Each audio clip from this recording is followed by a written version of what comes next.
We thank you for still staying with us here on the AM show. Now, we'll bring you back a conversation that I had yesterday with the chairman of the National Democratic Congress, newly elected, Mr. Samuel Ofosu Ampofo. And we begin with how the campaign went. We talk about many things. He reacts to recent comments by Anita Desoso and how he intends working with General Mosquito and the team he has. You see, in election, people can change their mind even on their way home to the polling station. So you need to constantly remind them. You see, I visited every constituency. In fact, in all the 275 constituencies, I visited it. This is one of the most exhaustive tour that I have ever taken. And I can imagine they also cost a lot of money.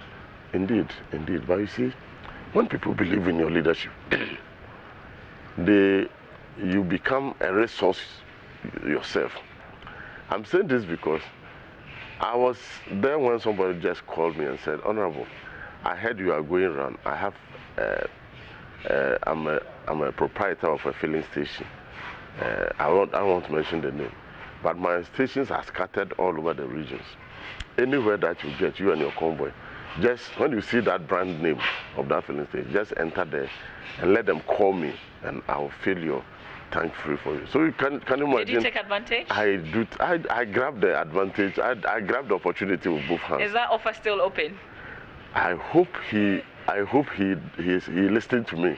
If he's listening to me, I think he makes it an open-ended offer, because very soon I'll be undertaking a thank you tour. But why would somebody do? I mean, because this is a businessman. Why would he invest in you? There are people who will tell you that, look, we like you. I mean, people call and say that, look, we like your style, we like the way you speak on air, we like your humility, we believe in your leadership, we want to invest, we want to be part of your success story. In this election, I will hardly, be appealing to people to come and support me. They will willingly come and support me, and I believe that if that goodwill will be extended to the party in general, then going to 2020 elections, I can assure you that the NDC will not lack resources. I'll come to the people that you're going to be working with, but I just quickly want to ask, can you put a figure to how much you've spent throughout this campaign? Do you know how much? I can't put a figure on it because what happened is that anywhere that you go, there are places that I go and they say, I have a hotel here. When you get there, you and your team go and reside in the hotel. Let them feed you free of charge, and I'll pay for it. This happened? It did happen in several regions that I visited. They will call you and say that, you see, our women organizers are wonderful. Our chairmen are wonderful. You go there and say, don't spend a dime. We are cooking for you. And then they will bring you some sumptuous meals, and then you marvel. You're talking about the women and the chairmen in the regions? Yes, I mean, and the constituencies. That's what they did. And I remember Tamale was very exciting. The T-sets that they will prepare, and then they will follow you with it. And if you are not prepared to eat because you are running against them. And I was very consistent when I started. I was out for 9 weeks. I never came back to Accra. In fact, I came back to Accra 2 times just to drop my things and then take some new clothing, and the next day move away. So for 9 weeks, I was down there in the constituencies. And I visited each constituency. I witnessed difficult terrain, challenges of the road network, best tires, replacing the tires. In fact, even my vehicle, which was in a very good condition, a Toyota Sequoia, an American branded vehicle, today has been grounded in Kumasi. When we go to Ashanti region, the vehicle said that I'm tired, I can't go again.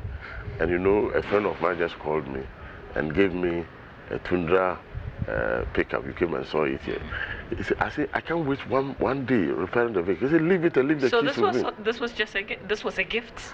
It was a gift to use and then return, so I'll return it. But I'm saying that we didn't break even one day, because I was using 2 vehicles, a pickup which was a lead vehicle with our materials and our clothing and others. And then when my vehicle broke down, I jumped into the pickup. They said, oh, Honorable. I said, let me jump into the pickup. Let one of you drop and let me be in the picture, because I don't want to waste time. I have a schedule to follow. And so you know that I ended 272 constituencies, 3 days to the elections. And I had 3 constituencies left in Greater Accra. So 2 days to the elections, I went to those constituencies. And I had only 1 day to do mop-up. And then prepared myself for the campaign. So my team in Accra was working very, very hard. We were virtually using the social media also for our communication. Our meetings were done on WhatsApps and so on and so forth. Yeah. So it's something that we plan. It's something that people came in to support. It's amazing, the goodwill that I enjoyed. And you know, this election was a very difficult election because the 4 other candidates were all stalwarts of the party. They have seen it all before. Was there a moment where you felt, let me just step down because there is Huriaya? Let's Dana Budati. In fact, the array of personalities on the ticket was frightening. Frightening because at a point in time, I asked myself. Then I had calls from people who said, you know, at a point in time there was this rumor that the Council of Elders have met and settled on one candidate, and so the rest of us are being urged. The calls that I got across the country and the threats that people issued to me not to resign or to step down. And then I said, hey, if this is the voice of the people and the adage that the voice of the people is the voice of God, then let me listen to the voice of the people. But were you contemplating? Did it occur to you? It did at a point in time. I mean, people even suggested. I mean, you go to places and people suggested that why not waiting? I mean, for some other opportunity rather than the chairmanship, you know. And I kept telling them that I believe that if you want to win an election, your focus must be on the party. If you have a strong party, and even a weaker government, your government could be in office for a very long time. Because the party is the machinery that is used to form government. So my philosophy is that let's get a very strong party in place, a winning machinery of a party that is capable of contesting any election at any time and then winning. Okay. That is what I'm going to do. Let's focus, let's stay here for a while because you're not going to be working alone. There's General Mosquito who's been there like forever. Some people were hoping that there will be a change in that area, but no, he's still very much in charge. In fact, there was a very wide margin between him and Koku. But you've had time to look at the people that you'll be working with. Is this a solid team? Can you work together, essentially? I believe the NDC is parading one of the solid teams ever since our all-star team in 2005. When I say the all-star team, in 2005, when Dr. Kwamnaje became the chairman of the party, and Johnson Sedun Katia became the general secretary, myself as the national organizer, Honorable Amambe Nywadu as the women organizer, Honorable Haruna Drisu as the youth organizer, Honorable Fifi Kwete as the propaganda secretary. This was a very solid front line for the party. And I keep on telling people that the team that was selected in 2005 contributed to our success in 2008. And looking at the team that has been put in place by the delegates themselves for 2020 elections, I strongly believe that the turnaround is also coming again in 2020.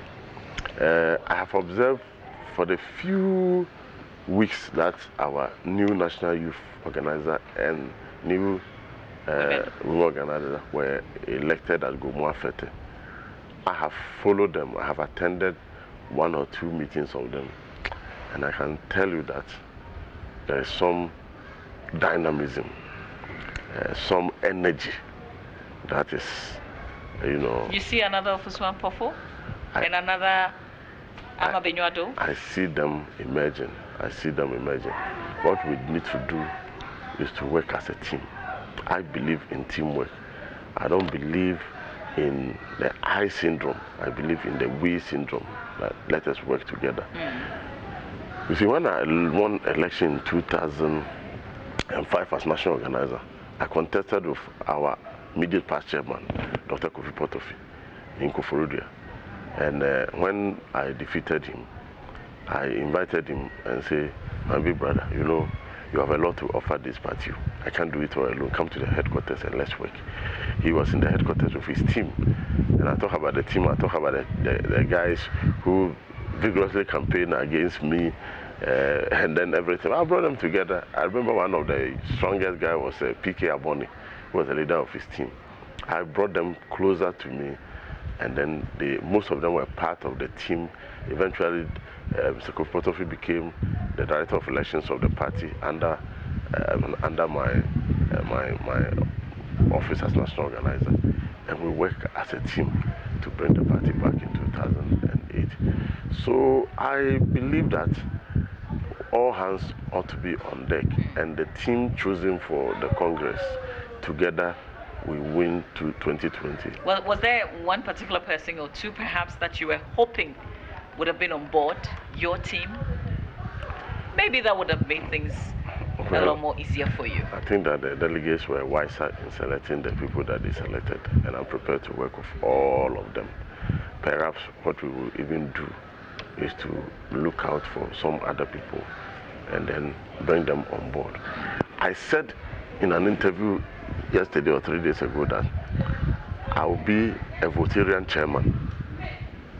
And I want to repeat again that even though I come from the Eastern region, I'll be a Votarian chairman. Is that a response to Anita De Soso? I'm sure you've heard her comments that the Volta region is your World Bank.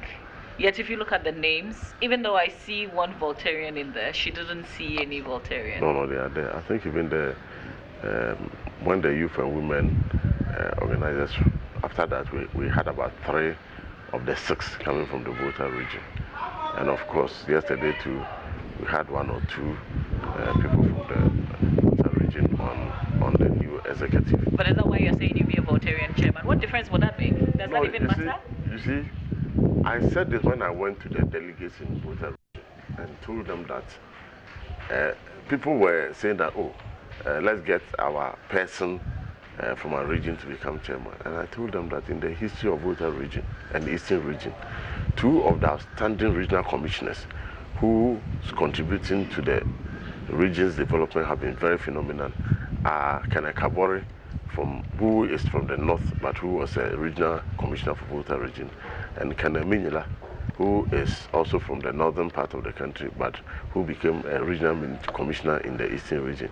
The 2 of them are considered as one of the best regional commissioners or regional ministers, if I want to put it in a contemporary way today.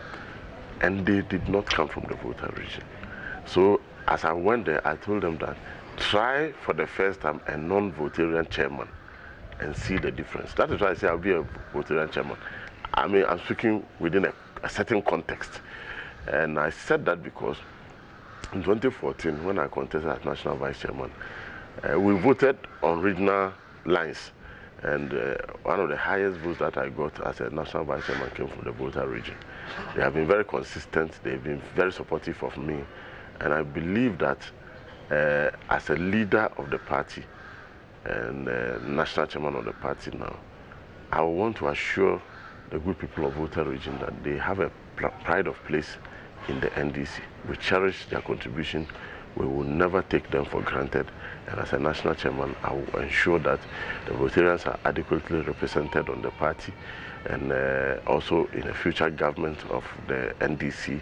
And also, even whilst in opposition, we will ensure that they are treated fairly and given their fair share of logistics and resources. And I want to assure them that there will be no vacuum created. Is the chairman of the party that powerful to ensure that there are people from the Volta region in government? Well, I believe that the chairman of the party will have to work in tandem with the president of the party to do appointments. And so the party ought to have its influence on even getting people in positions of trust and authority.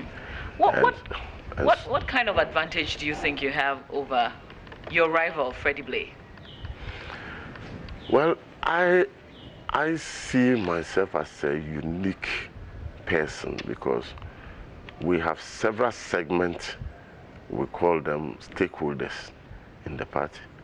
And I virtually belong to almost all the stakeholders of the party. The major stakeholders of the party are the parliamentarians, and I belong to the parliamentary fraternity. The second stakeholders are the DCEs, I belong to the DCEs fraternity. The third is the ministers, I belong to the ministers fraternity. Then of course when you come to the party itself, I belong to both the branch, the constituency, the region, and the national fraternity. So the unique nature of my chairmanship is that I cut across. And so all these stakeholders will feel that they are part of me and will want to support me to succeed. That is why I believe that... that's something that Freddie Blay doesn't have? Well, I'm talking about my uniqueness. And He won an election. As for election, we all won an election, so that is but you just lost platform. Well, the general election, yes. No problem.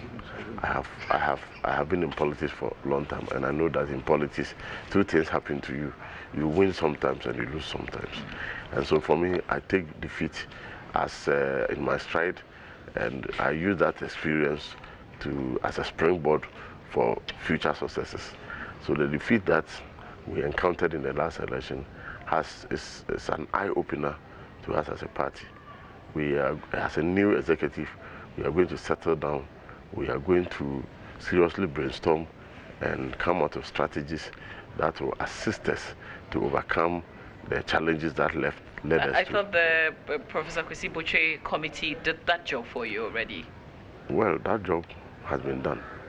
Recommendations have led us to where we are today. But the actual implementation towards winning 2020 ought to be tackled by the current executives, because, you know, the old executive did it up to a certain point, the reorganization up to National Congress. The new executive will take the baton and continue the relay. And so we believe that it is a continuum. Where they ended will come and continue until we reach the logical conclusion of it is not only the Kwesi Botwe report which will guide us, but our own experiences will be brought to bear. You know, we are living in a very dynamic and fast-changing society. So some recommendations would even outlive its usefulness before we enter 2020. So once new challenges emerge, we'll try to find new solutions to those challenges. And for me, that is all what a dynamic political environment demands. Mr. Rawlings gave a coded message at the Congress that the party should listen to itself. Do you understand that? Well, that was philosophical. And people will understand it from different angles. And my understanding is that the party will have to do an introspection, a soul-searching. And I think the soul-searching process is what we have started.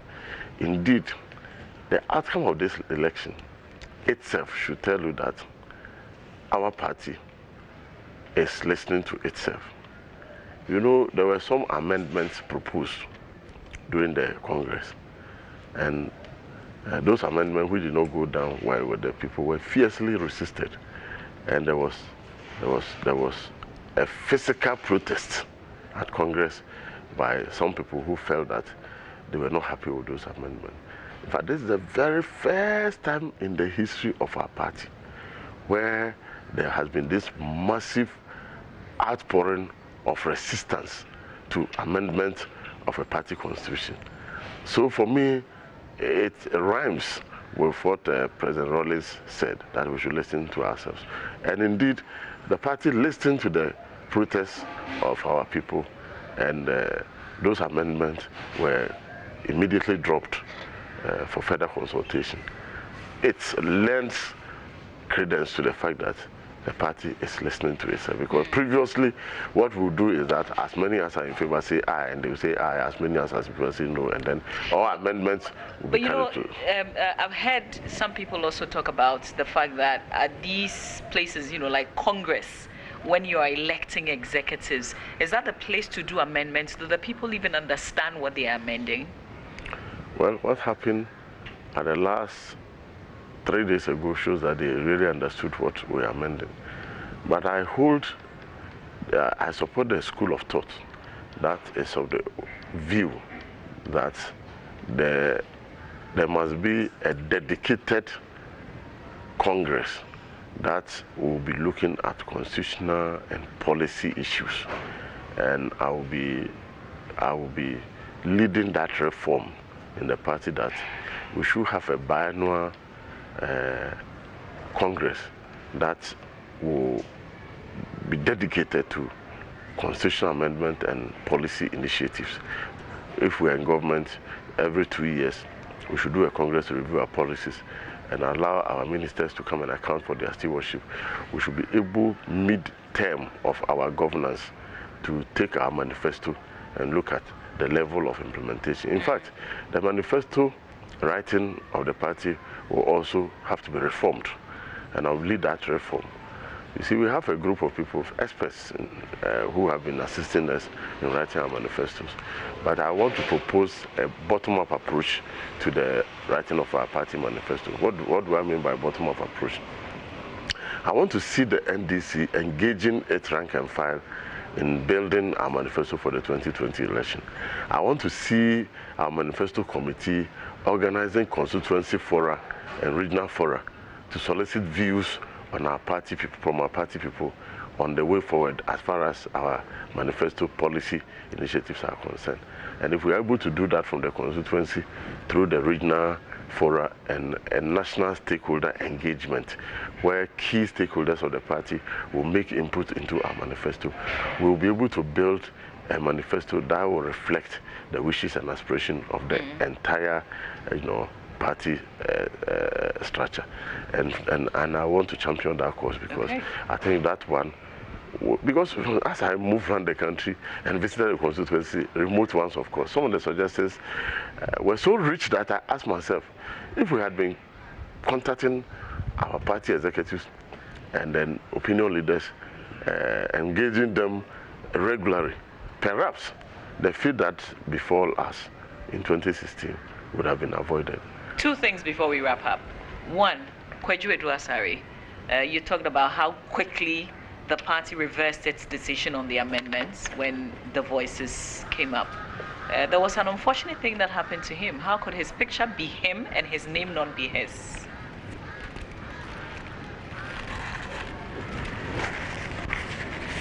They're gone.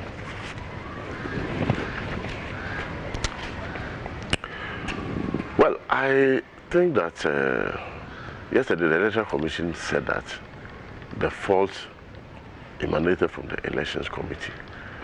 What normally we do and what was done in the last election was that when the ballot papers were printed, they were printed as samples and they were sent to the candidates were asked to come and have a look at it or send their representatives to come, and I sent somebody to go and have a look at it. When the person went, he took a picture of it and WhatsApp it to me to check whether the details are all fine.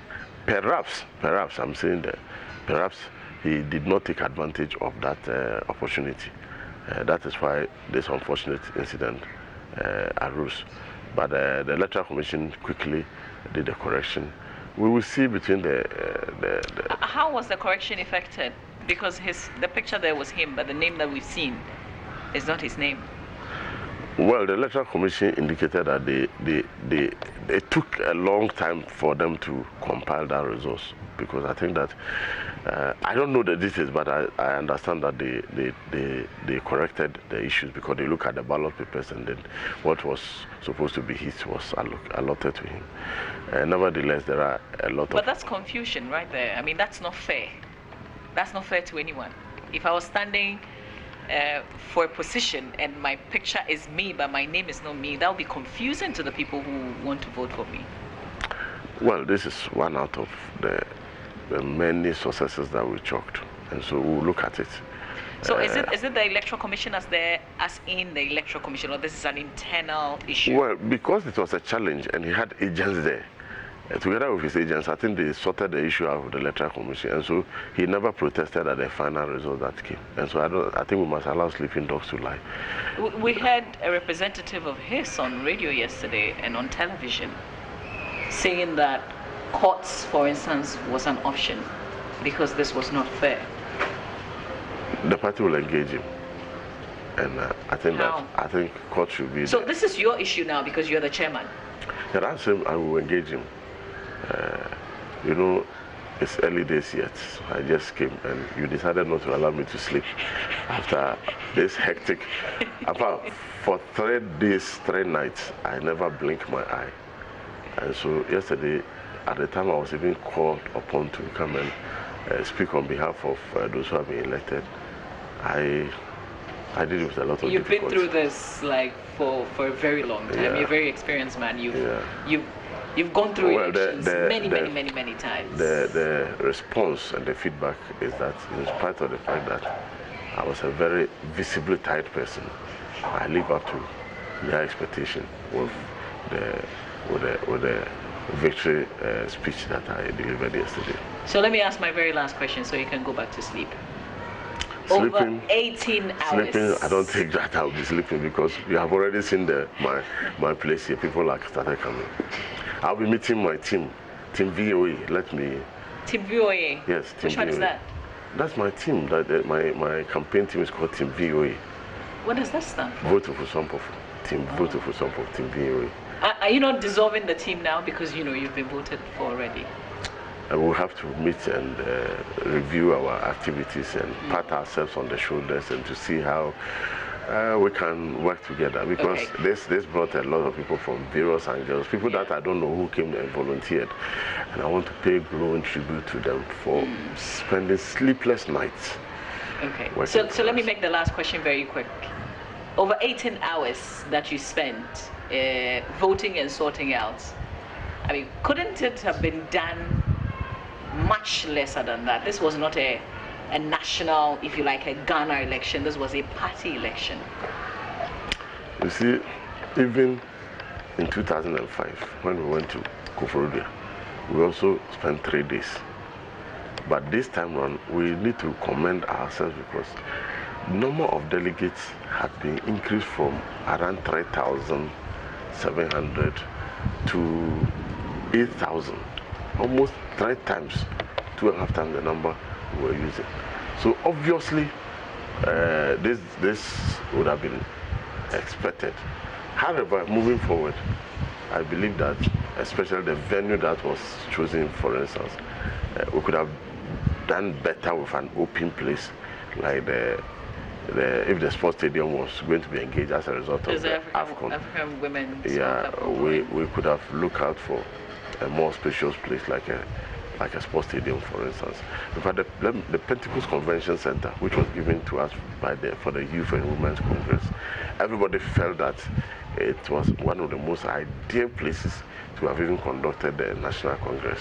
Unfortunately, I think the church had some activities, and so we pushed for it, but we couldn't get it. But let me use this opportunity to thank the church, of which I'm a proud member and an elder of the church, that the investment that the church had made in the construction of that edifice, that complex, has now become a national asset.